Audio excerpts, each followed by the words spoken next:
بسم اللہ الرحمن الرحیم ایاک نعبد و ایاک نستعین۔ اے اللہ ہم تیری عبادت کرتے ہیں اور بے شک تجھی سے مدد مانگتے ہیں۔ وائس آف پنجاب کی انتہائی مشکور ہوں کہ آپ لوگوں نے یہاں پر انوائٹ کیا اور اپنے نوجوانوں سے، اپنے صحافتی بھائیوں اور بہنوں سے ملاقات کرنے کا شرف بخشا، کیونکہ آج کل یہ شرف ہمیں ذرا کم ہی نصیب ہوتا ہے، اکثر جیلوں میں ملاقات ہوتی ہے سب سے۔ ابھی ایک بڑی پیاری پوئٹری یہاں پہ پڑھی گئی جس میں انہوں نے کہا یہ حد سے گزر چکا ہے، اسے اٹھا لو۔ تو ایسے بہت سے لوگ ہیں آپ کی صحافی برادری میں کہ جن کو اٹھایا گیا ہے۔ خدا کے لیے ان کے لیے آواز اٹھائیے۔ دوسروں کے لیے آواز اٹھانے سے پہلے اپنے لوگوں کے لیے آواز اٹھائیے کہ جن کے ساتھ ظلم کیا جا رہا ہے، جن پر یہ ظلم برپا ہے، جن پر فسادیت اور جبر جو ہے وہ کیا جا رہا ہے۔ آج ہمارے ملک میں انفارچونیٹلی کوئی پاکستانی ایسا نہیں ہے کہ جو بچا ہوا ہو، کوئی پاکستانی ایسا نہیں ہے کہ جس پاکستانی کو جبر اور فسادیت کا، بربریت کا نشانہ نہ بنایا گیا ہو۔ یہ وقت ہے ہم سب پاکستانیوں کے لیے کہ ہم لوگ جاگ جائیں اور ہم اپنے ان تمام لوگوں کی آواز بنیں کہ جو بے گناہ اور ناکردہ گناہوں کی سزا بھگت رہے ہیں۔ یہاں پر اگر میں نام لوں گی تو جو باہر کھڑے ہیں وہ ابھی اٹھا لیں گے، تو اس لیے نام نہیں لوں گی، صرف یہ کہوں گی کہ جتنے بھی قیدی ہیں ان قیدیوں کے حقوق کے لیے آواز اٹھائیے، کیونکہ اگر آج ان کی باری ہے تو کل کو آپ میں سے کسی کی باری ہوگی۔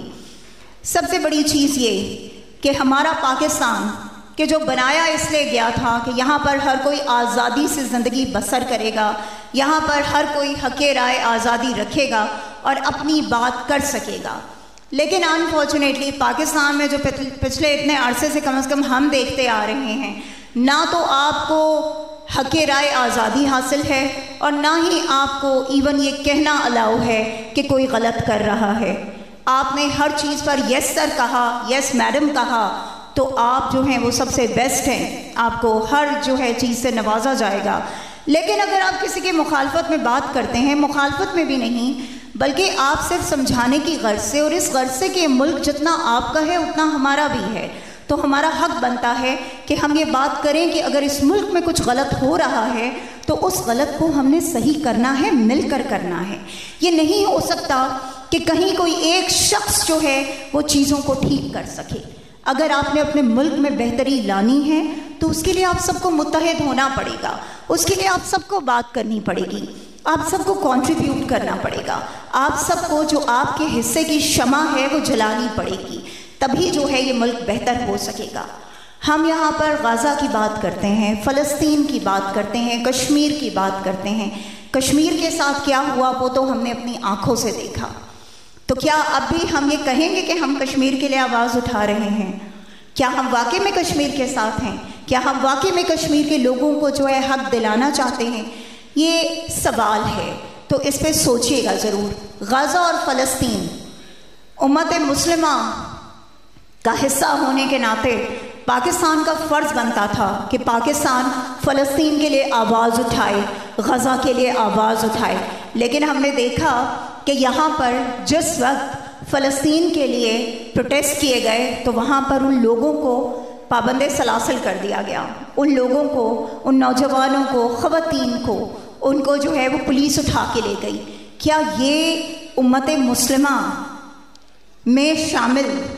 ایک ملک جو ہے اس کو یہ سوٹ کرتی ہے چیز کہ ہمارا وہ ساتھی ملک، ہمارا وہ ملک کہ جہاں پر ہمارا پہلا قبلہ ہے، ہم اس ملک کی اگر حفاظت کے لیے صرف ایک چھوٹا سا پروٹیسٹ اپنے ملک میں نہیں کر سکتے، اگر ہم ریلی نہیں نکال سکتے، اگر ہم دھرنا نہیں دے سکتے، تو اس کا مطلب ہے کہ ہم سے مسلمان برائے نام ہیں، اور پاکستان جو لا الہ الا اللہ کے نام پر حاصل کیا گیا تھا وہ انتہائی بے بنیاد اور من گھڑت کہانی ہے۔ پھر پاکستان اس لیے حاصل نہیں کیا گیا تھا، اس کی وجوہات کوئی اور ہوئی ہوں گی۔ عبداللہ بھائی، آپ کو خاص طور پر میں خراج تحسین پیش کرنا چاہوں گی، اور شہریار کو بھی۔ شہیر نے جس طرح سے اور آپ نے جس طرح جنرل حمید گل صاحب کا پیغام جس طرح آپ لے کے آگے چلے، میں آج بھی ان کی بہت بڑی فین ہوں، اور میں نے ہمیشہ اپنی اسمبلی میں بھی، شاید آپ نے وہ پوئٹری سنی بھی ہوگی، کہ میں نے انہی کے ہی وہ الفاظ جو تھے، جو انہوں نے الفاظ کہے تھے، میں نے اس کو پوئٹری بنا کر میں نے اسے پنجاب اسمبلی میں جو ہے پڑھا تھا، اور اس کو وہاں سے حذف کر دیا گیا تھا۔ تو بات یہ ہے کہ جن جن لوگوں نے آج دن تک پاکستان کے لیے آواز اٹھائی، جن جن لوگوں نے آج دن تک پاکستان کے حقوق کے لیے آواز اٹھائی، انسانی حقوق کے لیے آواز اٹھائی، ان کو ہمیشہ سائیڈ لائن کیا گیا ہے، اور یہ یہاں کا وتیرہ رہا ہے۔ لیکن اب وہ وقت ہے، وہ کسی نے صحیح کہا ہے کہ اٹھو میری دنیا کے غریبوں کو جگا دو، کیونکہ اب وہ وقت ہے کہ اگر آج پاکستان کو ہم نے نہ سنبھالا تو یہ یاد رکھیے گا کہ ہماری آنے والی نسلیں ہمیں معاف نہیں کریں گی۔ اللہ نے ہر انسان کو ایک مقصد سے دنیا میں بھیجا ہے، میں بار بار یہ دہراتی ہوں ہر جگہ پہ، وہ مقصد پہچانیے کہ وہ کیا ہے۔ ہمیں تو وہ مقصد سمجھ آ گیا ہے کہ اگر ہم دنیا میں بھیجے گئے ہیں، کم از کم اگر سماویہ طاہر کو اللہ نے دنیا میں بھیجا ہے تو اس کا مقصد پاکستان کی فلاح ہے اور پاکستان کو بچانا ہے، اور پاکستان کے لیے سماویہ طاہر کی اگر جان بھی چلی جاتی ہے تو یقین کریں ہم نے ثابت بھی کیا ہے اور آگے بھی کریں گے کہ سماویہ طاہر کو اپنی جان کی بھی کوئی پرواہ نہیں ہے۔ جس نے اٹھانا ہے، جس نے مارنا ہے، جس نے قتل کرنا ہے، جو کرنا ہے کر لیجئے، لیکن اپنے ملک کے لیے، اپنے لیڈر کے لیے، قیدی نمبر 804 کے لیے آواز اٹھاتے رہیں گے، اور انشاءاللہ آگے بھی اٹھاتے رہیں گے۔ پاکستان زندہ باد،